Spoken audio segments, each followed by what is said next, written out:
Hello everybody, welcome back. Roz Grease Gaming back here with another video submission by Scarecrow once again. And this time in the Tier 9 British cruiser Neptune.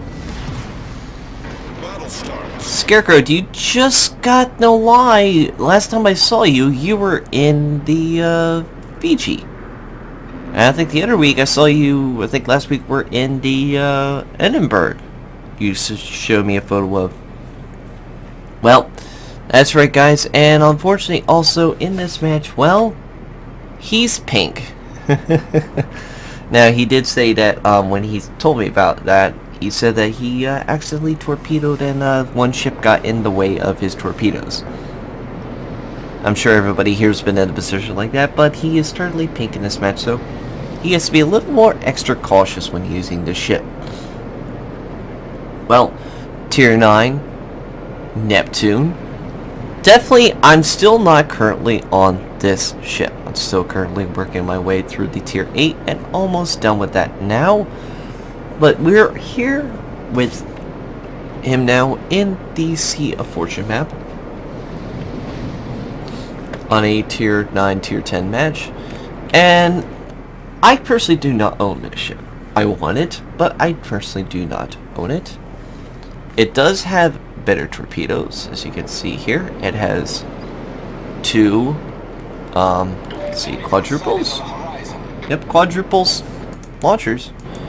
So you could throw 8 torpedoes on each side, or single fire the 8s. You still have very good span firing guns, which actually now are even better. Even further range, and even better anti-air.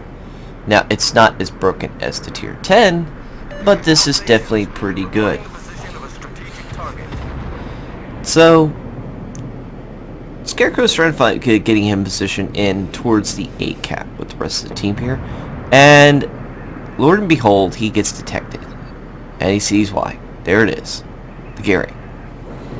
He aims his guns right at that, and hopefully the Z-46 can help him out. And he starts span firing away right at that gearing.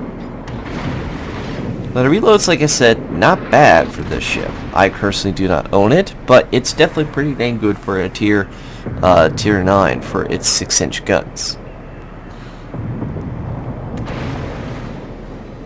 Now he gets himself right on that island, and very good call too. And then he pops his smoke and pops his hydroacoustic. Now, why would you do that? Well, look at the cap over at B. It's been captured. I don't see anything in there. So the only logical thing we can think of is the destroyer. Well, can't be Gearing. Gearing's definitely out of there. Could have been the Udaloy. Yeah, Udaloy's pretty good at concealment there. Well, let's think about that in a second after we go after this Natago. And yeah, that's right. That's the kind of damage you got in a Natago. Now he's still backing up, and that's a good call because, yep, there it is. Natago decides to throw out some. Oh! And the Missouri gets a massive hit on Scarecrow right in that smoke. And it's not his fault. So Missouri's got that radar, and he did a massive hit to that ship. However, Neptune does have the derp heal. And he uses it. And there it is. That's the destroyer we thought was. New Pan-Asian line has decided to come up here and go into that cap position. Unfortunately, it now has to go toe-to-toe with Scarecrow's second main battery guns. And that's his first kill. Raz, there's no way he's going to get any further. He's gotten himself a pretty good hit here. And on top of that, he's got multiple ships that are right now pinpointing and knowing exactly where he is. That's true. I would be thinking that he is down off the ropes here. So what is he going to do? Well, We'll see. Now, where he's positioned is quite a problem. If he pushes out, the Missouri's going to delete him. If he goes with the rest of the team, he's out of position and not helping very much. The Des Moines can clearly is definitely a problem as well. Our team has taken the lead. So what are you going to do? Well, Scarecrow does the smart thing here. He beaches himself right on the cap position and cuts the throttle. And he throws up another heel. Now, he's up against the island, and that's going to be hard for any battleship or any low-firing cruiser to get some damage on. Because he's against this island, it's very difficult for any ship to shoot him. However, down the channel here, he's got a perfect view of any ship that is in those positions. So he pauses smoke and just sits here for a few seconds to assess the situation, so to speak. Smoke screen set. He pushes a little further out, and that's still going to get him in smoke and reduce that detectability. And yep, he's getting that sweet, sweet revenge if he can on that hit Missouri and try to get some damage. And of course, the Curvers knows that he's in that smoke and fires high explosive and misses. So, fair's fair, I'm firing at you, buddy. And he's getting massive damage right on the top of that deck. You can see the penetration is very good because of these shells going and hitting the top deck. He's able to penetrate at the lower armored deck and get some nasty hits. If he aims at the side plates, it's just going to bounce. But if he's aiming at the top plate, like he is right now, that's the penetrations. He just spams away and gets pretty good volleys on here. It's like a mosquito sucking the life out of a battleship. Unfortunately, he is partially hitting the island here, but he is still hitting that ship. And he's just getting the full penetration values of that ship. 32 so far penetrations, not 37, and he's still spam firing away. And now he's going full broadside and is now getting even more penetrations on the ship. Because he's able to get all the shells basically on target without them mainly missing. The more shells he can actually get on there, the higher the penetrations he can get, and the more damage you can yield. Of course, the accuracy on these guns are actually for a tier 9 are actually not that bad. You can see, he's going against the high on the island. You got pretty good high arcing shells, and he's able to get some serious damage on him. Now, unfortunately, he decided to go behind that island. There's no way for him to penetrate him now. But he does now have a cap position here and defended successfully the A spot. Now he's decided to pull out. There's got to be something else I could go hit, or can I finish off that curve first is the question. Well, he is seen to be taking damage. At an alarming rate, he's losing it. So the only assumption here is that he's on fire, or he's flooding. Well, he's definitely not on fire. But he now does see him because of the firing and the blooming of the angle. But that doesn't mean that he's going to be lasting for long if he doesn't get himself out of that position of Scarecrow's spam firing. But he does decide to throw a heel out, and that gets him, very much so, a chance to escape.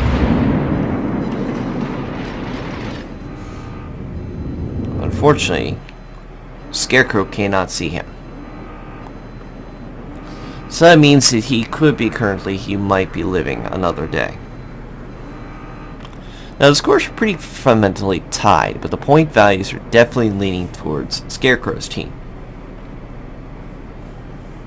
Now, Scarecrow definitely would have went after the one ship, but he did know that right there it is.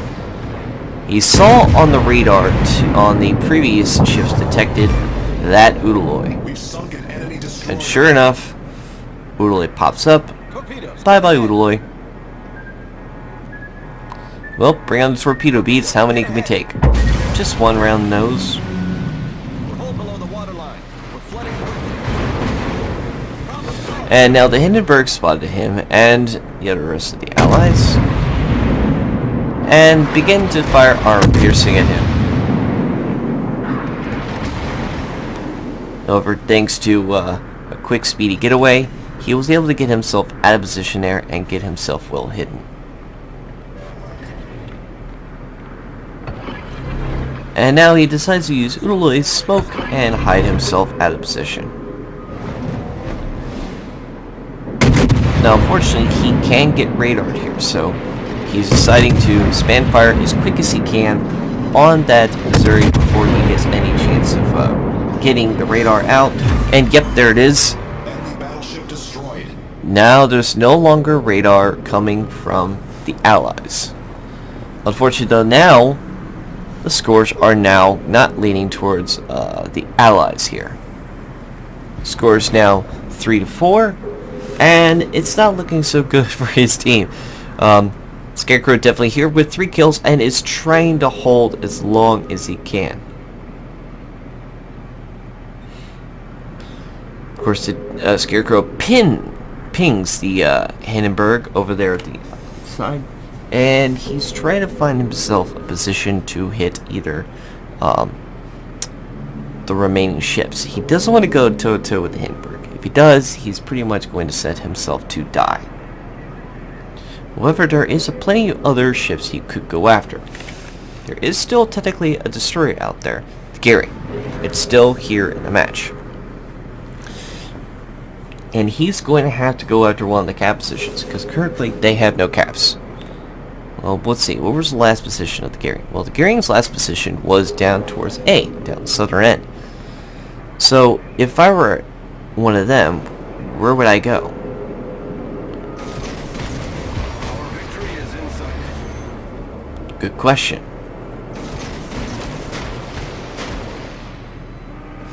And there's your answer. He went down towards the A cap. Unfortunately, he's detected. And how is he detected? Well, the Hindenburg, he's close to Hindenburg's detection circle. So, he's going to have to push in now. He's now spotted. That means multiple ships now are beginning to bring out their full volleys onto him. But unfortunately, that might not be for so long. With him now going and pushing himself straight forward, he's zigzagging and kiting himself away from getting any more hits from the Allies. Enemies, sorry, not allies. I don't know why I said allies there. But he's getting himself out of that position. Very soon, the Hindenburg is retreating away from the battleships, and now he is no longer detected. Now, of course, the Conqueror had dodged the torpedoes that Scarecrow fired. That does not mean that he knows he's that he's out of the woods yet. Now, Scarecrow does have 1 heal left, Our victory is in sight. 1 smoke charge, and 1 hydro left. He's holding on to the hydro, even though it's not ready yet. But he could be using that any second. Problem is oh, never mind. There he is. He decides to push up and gets killed. Enemy destroyer foundered. That will be Scarecrow's Starting. Our team 4th is taking kill. the lead. The Conqueror decides to fire high armor piercing and gets a very, very good hit on Scarecrow's ship there. Now, personally, I do not know what the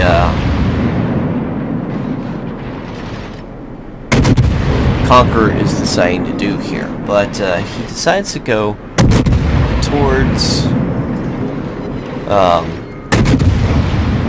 Scarecrow. And unfortunately, he takes 2 torpedoes that were making his way there.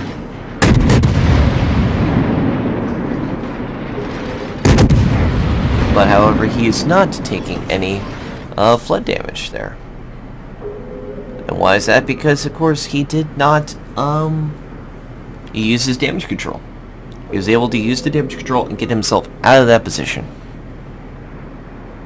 Now I can't see the Conqueror, but he can see the Kerr first.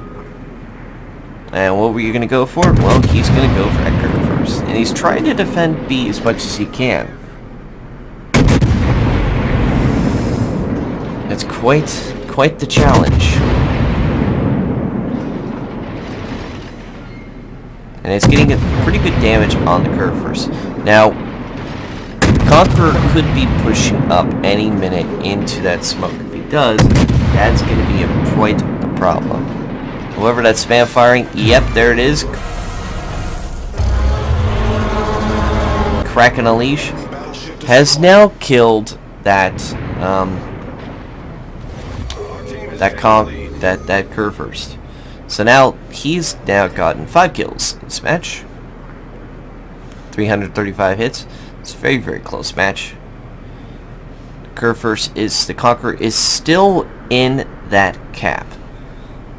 And the point leads are definitely still going towards the enemy team. So where do we go from here? Well, if I take the cap position, if Scarecrow takes the cap position, he's going to get spotted. Well, he doesn't need to. With his defense and him taking out that other ship, he was able to get the win for the team. He didn't even get that cap. So, well done. There's Scarecrow. Confederate, Dreadnought, Kraken Unleashed. Definitely 5 kills, 2 floods, 2 torpedo hits, over 300 shell hits. Well done. And he hasn't even got to Minotaur yet, which I'm looking forward to seeing him on. Of course, top of the leaderboard, and getting a nice load of credits earned. Goes to show that he's definitely getting really good at these British cruisers. Hope you guys enjoyed this video. Thanks, Scarecrow, for submitting that in to us. If you guys have your own video, submit it down to the link down in the description down below. It's over that email. You can see it says RAS Replays. Hit it over there. If you guys have, if you want to follow me on Twitter, you guys can also follow me on Twitter. I'm mostly posting something that really pissed me off, or something that embarrassed or insults somebody, or just being me, myself, the nerdy self. And also, if you guys want to see me more often other than just YouTube, there's also me on Twitch. I'm usually streaming on Twitch at least more than 5 times a day, so 5 times a week. So thank you everybody for coming in. Hope you enjoyed this video. Take care of yourselves and see you in the next one. Bye bye.